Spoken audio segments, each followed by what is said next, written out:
Hi, me again with the second part of this podcast. I imagine that I will run long because I have a lot to say, and being first in this business, I want to, I have to say a lot. Um, to, if someone is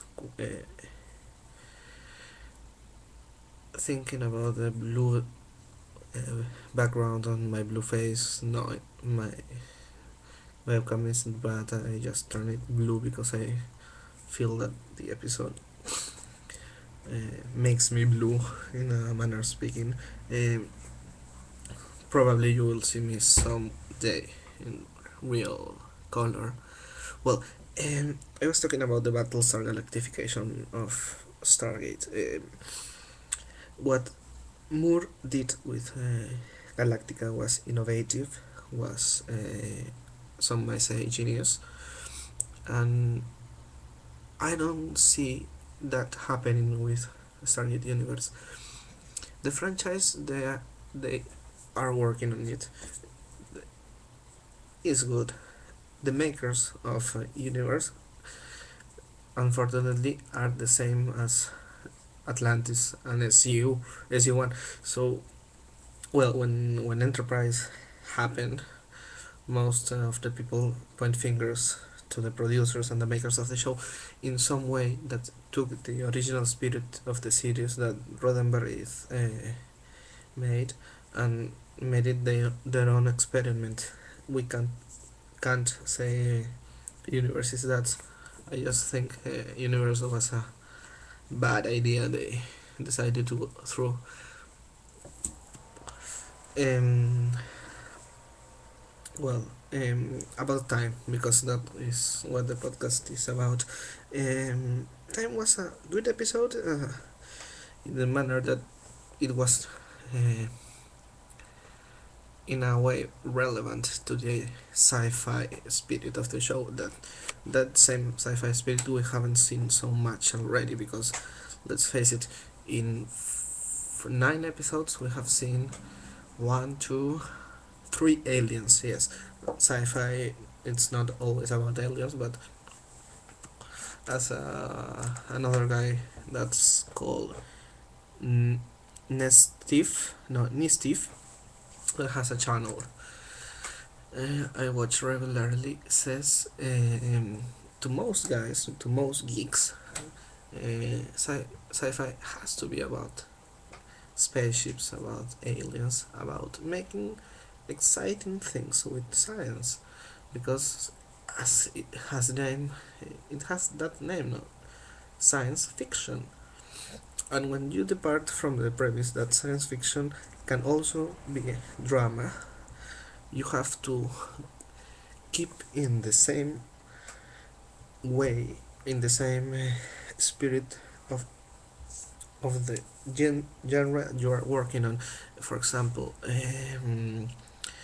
Galactica, the reimagined series. I will always talk about Galactica, but let's assume that I'm always talking about the new series.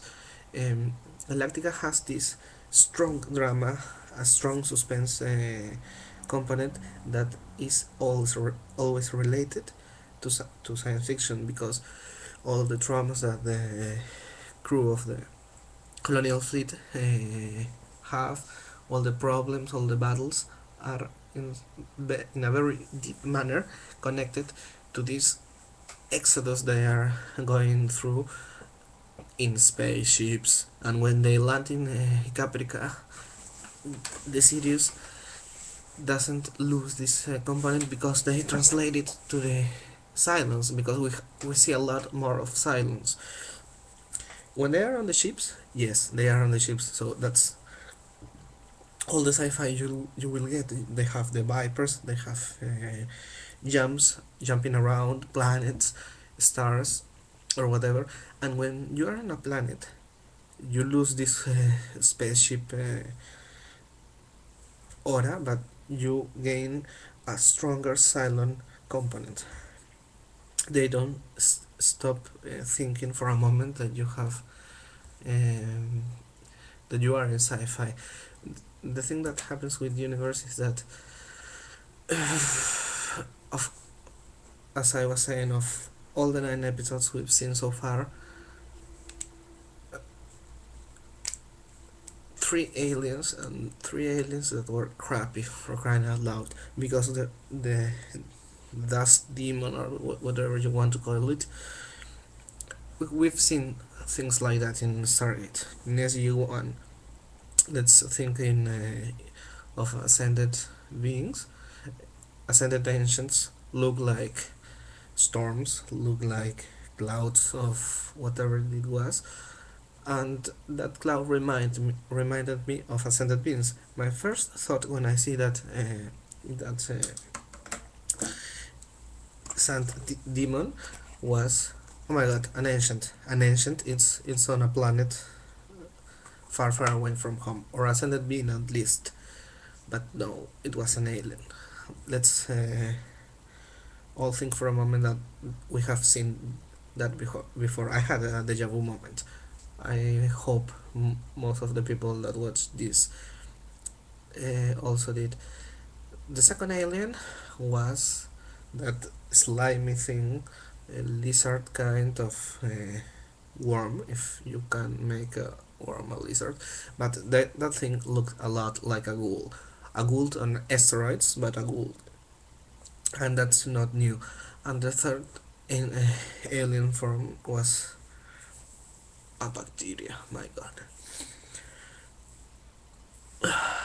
Someone posted on a forum last night that the fourth alien that they're going to find is a strong alien with a deep skin, like a demon, called an Unas with a double U. That's probably the way they're going to do it. I don't think that they're getting the way they were supposed to, because let's face it, they had a big marketing campaign. They made us think that they were going to reinvent the gate as Stargate Atlantis did, and this is not going to happen. The storyline departs so much from something that is good sci-fi mambo jumbo. Let's face it, we all love sci-talk. Let's reroute the inertial dampeners to the force field so we can cloak the city or whatever. That kind of thing that McKay or Salenka did, and in the first show that Carter did, was pretty exciting, because it get in our spirit. We all think, oh, that's new, although it was rubbish to some, but I don't know. There is so much tension in the show that clouds the idea of the situation in which they are. In a podcast that you will never see, I did a reference to an episode of Stargate Atlantis called of the first season, called Grace Under Pressure. No, it wasn't of the first season, it was of the third or second season, I think. Well, that's for the next video. Ta-ta.